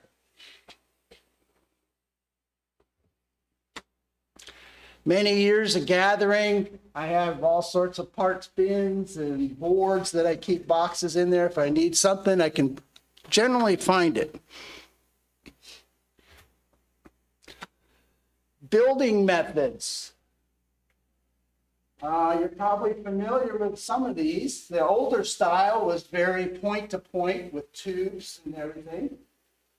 Dead bug, perforated, super glue pads. We'll take a look at all of these. Point-to-point. This is underneath the chassis of a tube transmitter. You just kind of wire things where they got to go. And use these little terminal pads to find a place to solder to. This is called dead bug style. Turn the transistor upside down, put a little super glue on it. And the copper pad here is your ground plane. So if there's something that goes to negative or ground, you just solder it to the pad. Kind of point to point in other places. This was a little transmitter I was playing with. And it works just fine. You put your 9-volt battery up there, or your power, and bingo. Perforated board. I find this a little cumbersome and hard to use because wherever I poke my part through seems to be on the other side of the board where it needs to go. So how am I going to get it over there? So I found this a little bit difficult to work with. Super glued pads. This is kind of a nifty little thing because you sort of, plan as you go. You don't have to plan it out and go, well, I need a connector here. Okay, let me super glue a pad over here. I need one over here. Let me super glue another one over here. And so I find this a pretty good way to do it. You just cut yourself with the tin snips, a bunch of 1/4-inch, square pads, and you use those to do your super gluing. Surface mount and through the hole. Both of those, you kind of have to plan out how you're going to do it. Otherwise, you're gonna wind up with not knowing where to go and where to put things and all that. My favorite is the surface mount because I don't have to plan in reverse. That's with through the hole, you have to sort of plan in reverse. So we'll talk more about this and show you how we kind of go about doing that. Well, there it is right there. This was a 100 kilohertz oscillator I was making so we could calibrate a receiver I was working with. I think that fix is on board. I'll get to that. It's coming. Sir, this whole talk is on a disc, and you're welcome to disc her up at the front there, so you don't have to take pictures, because I've got a lot of schematic diagrams in here, and I want you to go home with them. So you plan out kind of what you want to do, and it takes about 3 or 4 iterations of drawing it out on paper and laying the parts out on paper. And then once I get to where I really think I've got it, then I draw it out on the copper board. And then we'll get to the cutting part, which I think is coming up right here.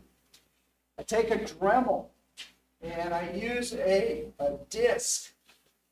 The disc you can get at Home Depot, Lowe's, Menards, those stores. And then once you have the disc, you can cut the traces that you've drawn on your copper board. Now, wear safety glasses. You don't want that stuff flying into your eyes. Wear a mask. You don't want that stuff flying into your lungs. And if at all possible, do it outside. And hopefully there's a little bit of wind blowing so it'll blow it away from you. How many remember this picture? Yeah, Maxell tapes back in what, the 1970s. That was a funny one.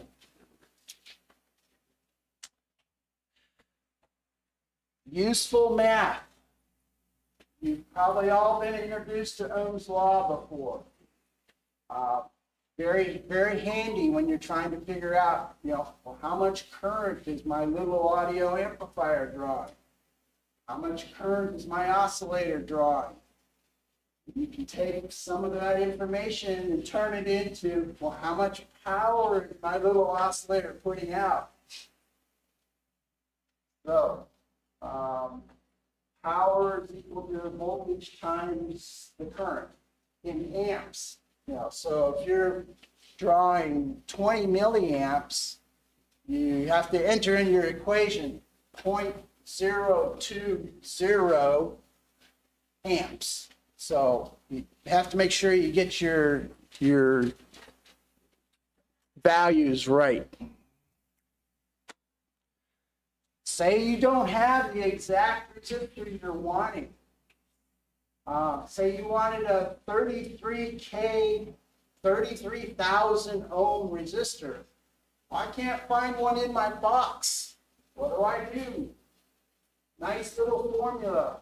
You can find all this in the handbook. Add the resistors together. Oh, I've got a 5,000, I've got an 8,000, I've got a 20,000. Voila, you got yourself a 33,000 ohm resistor.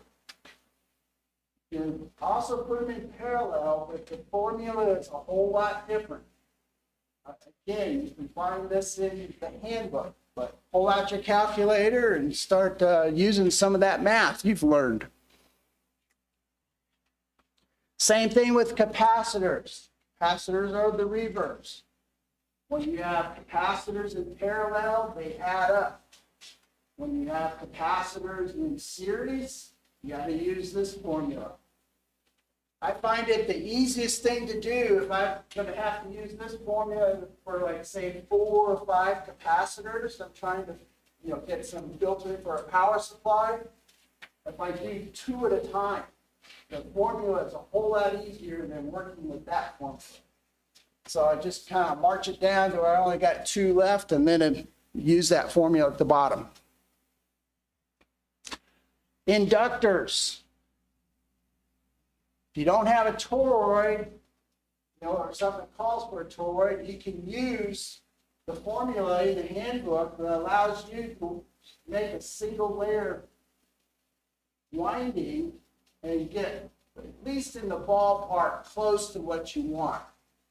It's probably not going to be exact, but I use PVC pipe, or sometimes you're in the produce section of the grocery store, that little, where they got all the plastic bags, and then there's an empty container of plastic bags, but there's a nice cardboard tube sitting there. Sometimes I'll use those things, and they work very well too. Inductance of toroids. This is the last page in this book called Solid State Design. A lot of your kids will use, or schematics will call for a T50-2 toroid. Well, this kind of gives you an idea how to wind kind of the value that you may need. This little description right here will explain all that and give you how to go about doing that. Again, it's in the CD, so you don't have to copy anything down. There's a nifty formula that I use a lot, and it relates inductance, capacitance, and frequency. And I will use this a lot. In this particular variation of the formula, you can find frequency in kilohertz. Your inductance will be in microhenries, and your capacitance will be in picofarads. These are all common values that you will see in schematic diagrams in the articles that you might read. And they all relate one to the other into how to use them for, say, a 40-meter receiver or transmitter. Now, how can we use this practically? I built myself a little oscillator that I could test an unknown inductor and get what I need. This is a schematic of the test oscillator. All of this is fixed on the board. This part, this question mark, gee, what did I just wind? What's the inductance of the coil I just wound myself? This will allow you to attach your coil, and then once you got the coil there, put some power into your oscillator, and you can see where it shows up. How do I back up?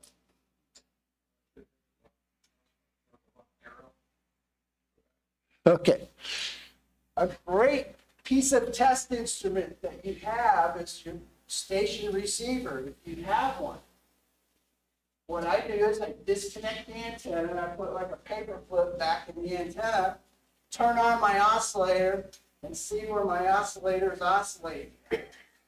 In this case, it was oscillating at 4 point something, and then I got back to my formula, plugged in the variables, and I was able to calculate out what the inductance of that coil was. So it's a nifty little thing that you can do that's very simple.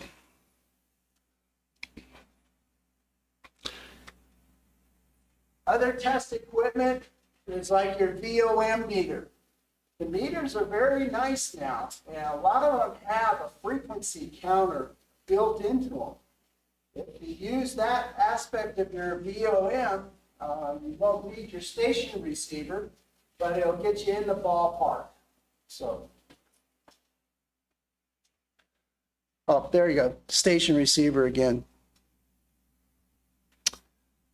Another piece of test equipment that I actually make myself is it's called a field strength meter. This will give you some idea if your transmitter is putting out any power. It takes a meter that measures in microamps. which is 1/1,000,000th of an amp. This particular one was 30 microamps. And then you make a little coil capacitor, and you have a germanium diode, a 1N34 germanium diode will be your detector. It's basically a crystal radio that just gives you a visual indication that your transmitter is working. I keep one of these by my homemade station at home, so I know that my transmitter is putting out.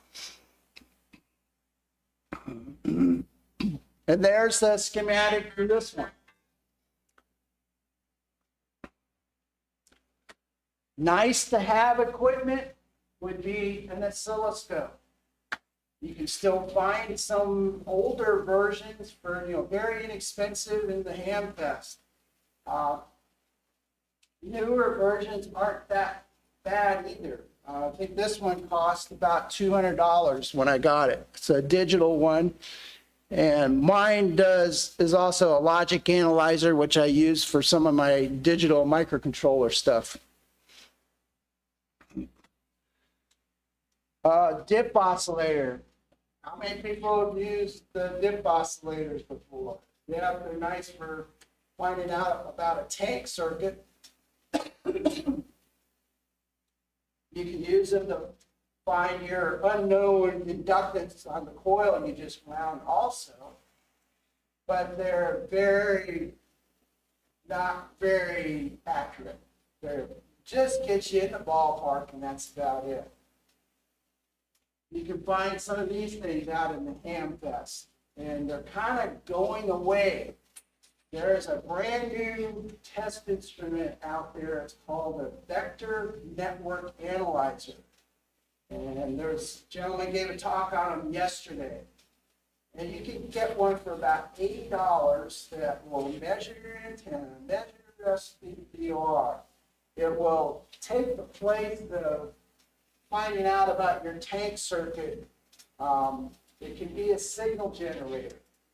It's probably about 4x6, and got a nice color screen on there, the sniff charts, all sorts of stuff. So I rarely use my dip oscillator anymore. Let's talk about a simple 40-meter transmitter, CW transmitter. This is kind of an up close of it. I only have one crystal loaded in here right now, but I made room to put 5 other crystals in here. The oscillator section is right here. It's a one transistor oscillator that generates enough power for the amplifier. And then I have a PNP transistor over here to do the switching, to make the switching more clean when you key. Because I'm keying both the oscillator and the amplifier at the same time, and sometimes that can be a little problematic with chirps. So it just makes it more clean. Here's the schematic for that, and the coil winding for it, the transistors for it. And now we're going to take a look at what it does, what it can do for you. Here's the board layout. Again, I planed out my board, cut it, and then I laid out the parts so you can see where the parts go. Board's all cut, parts are on a piece of styrofoam, waiting for me to have some more time to work on it.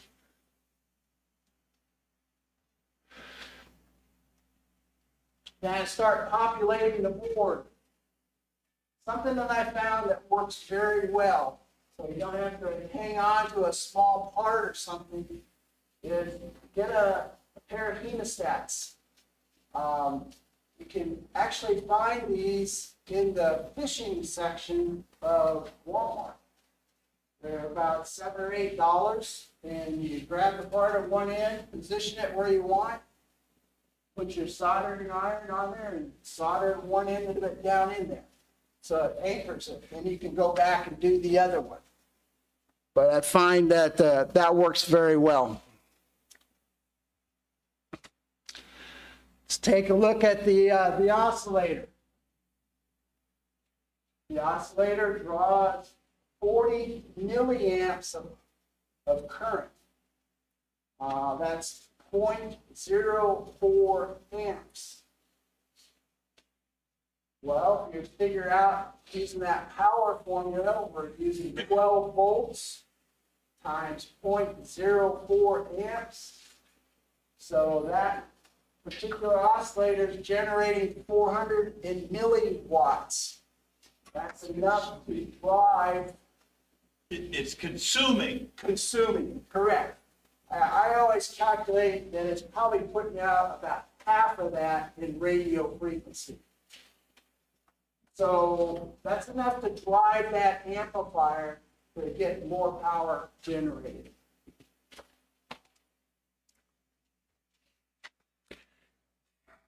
And look at the RF amplifier here. The RF amplifier is consuming 252 milliamps, and the power that it's consuming is about 3 watts. So roughly your radio frequency output that's going to your antenna, roughly about 1.5 watts. If you got a decent antenna, which I generally don't, you're going to be able to make some contacts with that somehow. How do you know it's working? Well, you can hook it up to a 50 ohm load, listen on your station receiver to see if you hear it. Be a little bit careful. Like I say, put just a little small wire in your antenna thing back there so you're not blowing something out.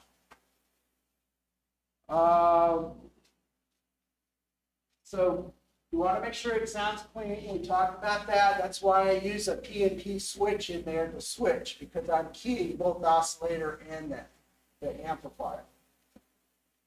Look on, if you built yourself a field strength meter, you look on your field strength meter, see if the meter is moving. And this particular one that I built up for this talk, this is the actual one I built up for the talk. And as you can see, when I keyed it down, my field strength meter is moving. So I am putting something out. You know, exactly what, I probably don't know. Okay, talk about some building tips. PCB boxes. You can find yourself a good source of PCB material. I use my bandsaw and cut out what I need to make a box. This particular item is a 40-meter CW transceiver that I built last year. For those that came in a little late, I've made 6 contacts on this. 3 on New Year's Day in 2024, straight keyed night, and 3 on New Year's Day in 2025 for straight key night. How can I put a lid on the box? I discovered that you can take like a 440 nut, even the zinc coated one solder well. And then I stick an awl in there, lay it on the table, and then I just heat the nut up very, very hot. And so then just tap solder around the edges. Another way is I discovered just this year, discovered how to do this just by accident. I was playing around. Make some loops of pretty stiff copper wire, like number 20, or like bell wire, and then You can bend them the tension that you might need for your box. So I use this for a cover on my DFO, so I wouldn't get stray capacitance here and there. And then that holds things in place. You need a battery clip for your 9-volt battery. I'm sure you got a dead 9-volt battery somewhere in your house. Don't throw it away. Open it up with a wire cutters and pull out the top part of it. If you take a disc or a burr or a file or sandpaper or something, rough up the top part of it, and it solders very nicely. Then I put some hot glue over the top of it. And that's my new battery clip. Remember to reverse them. So you have to remember to do that. On critical RF circuits, like if you're building a DFO, I use single-sided PCB board. And the reason I do that is so I don't get stray capacitance happening between the top side of the board and the bottom side of the board. And just for grins, when I put this top together, I said, well, let me just sort of test that out so I can show that. So I've got 3 different sizes of PCB board, double-sided PCB board. And if you remember what a capacitor is nothing but 2 plates of metal with a dielectric in between them. I measured the capacitance for those 3 types of board, sizes of boards. And as you can see, it kind of goes up as the board gets bigger and bigger. So if you have that stray capacitance floating around on your DFO and you can't figure out why it's a megacycle off, that could be a reason why. It's because you got some extra capacitance floating around in there. If it's a VFO, I try to isolate everything as good as I can.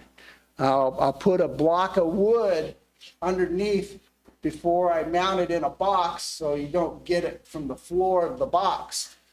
So I found those little tricks to work. Well, here's what I'm talking about. I'm elevating the VFO board off of the face of the box so I don't get anything straight.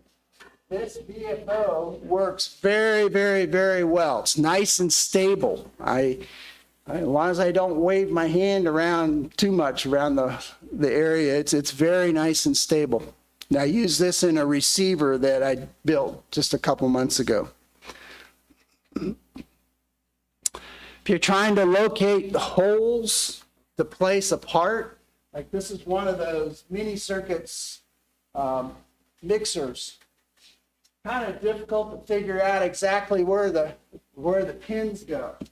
What I take was a Sharpie or a magic marker or something and put some black dots or paint the top of them black, turn it upside down before it dries on the board where I want, and it makes exactly where you need to put your part. Soldering surface mount parts. I can work with surface mount parts up to a point. If they get too small, I can't manage them. But parts like this, capacitors, are pretty good size to work with, and I can see what I'm doing. What I do is I cut off a little piece of solder, lay it up against the side of the part and up against the copper. Then I come in there with my soldering iron and just touch that area, and it just flows right where it needs to flow. And what I do is I hold down the top of the part with like a screwdriver or something just to pin it down, have all this ready to go. So my other hand, I can do the soldering iron, and it will just go where it needs to go very nicely. If you need some sort of a key, what I've discovered, these little snap switches work very, very well. I've made many QSOs with just a little tiny snap switch like this, my index finger. Sometimes it gets a little sore if you do too many, but it works very well. Very inexpensive way to make a key. Antenna masts, if you're going to go out in an area that doesn't have trees, like where I live in the desert, I found a painter's pole works, an 18-foot painter's pole, and I can put like a 6-foot dowel up at the top and extend it up to 22 feet, 23 feet, where I can put a dipole, 40-meter dipole out. I have to put some guy wires on this to hold it in place. So I crafted up a little way to put guy wires on the painter's pole. And that is a nice little antenna mast that works. I set this up in my backyard, and as you can see, it's got the guy wires right in that area. And it works well. This is my home station. 40-meter transmitter, 2 tubes, puts out about 20 watts. An old TV transformer, pieces and parts from Hamfest everywhere. This is my receiver. It's a direct conversion receiver. The plans and the schematic and everything for that are on the disc. So you can find it and you can see what was done there. Switch box, I got a switch between transmit and receive, which is kind of cumbersome, but it works. And then this is my field strength meter over here that tells me that my transmitter is actually putting something out. Got an old J38 key, and then I use some pretty nice stereo headphones. So it all works, and I've made, with this setup, and since 1 April, I wanted to make sure I had something to talk about. So I've made 25 contacts, mostly California, Oregon, Washington. I've gotten all the way up to British Columbia. I made a contact in Cabo San Lucas. Then one night, I was able to get somebody all the way out in Boston, and that was a big thrill. All the way from Utah and out to Boston, 40 meters. Somebody need to wake up?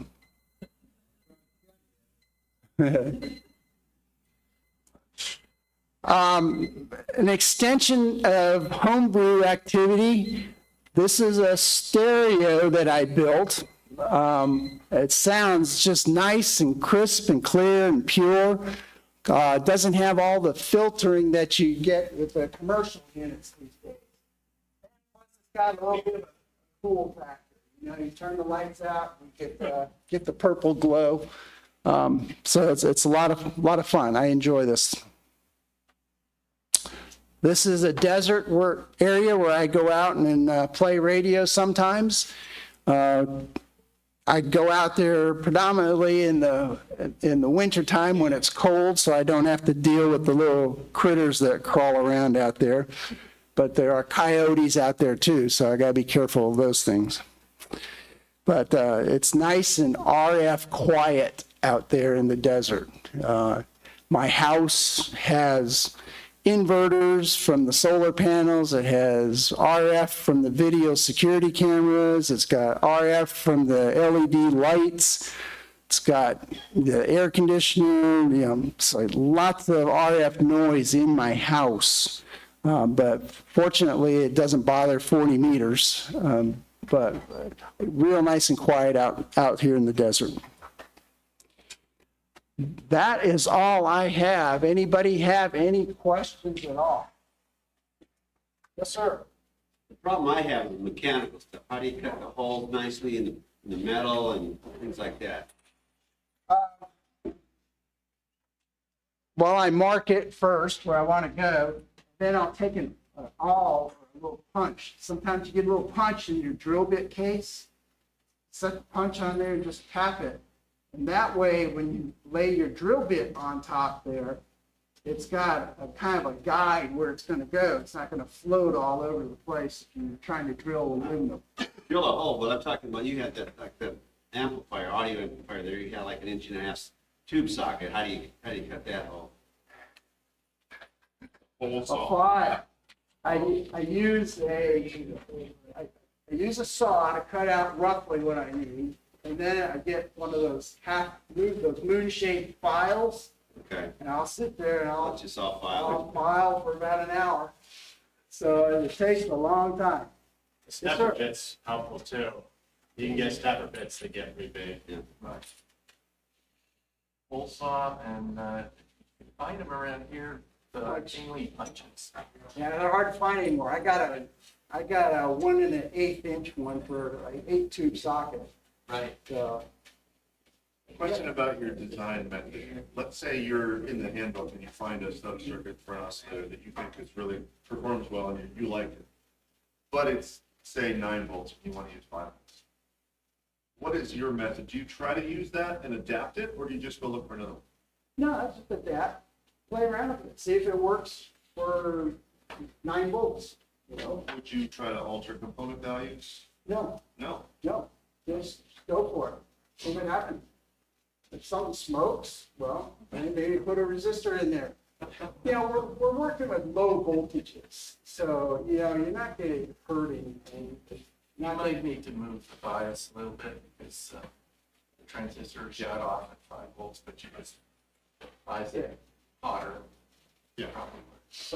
But for starters, just try it, see what happens. Yes, sir. To machine the red circuit board with those nice straight lines.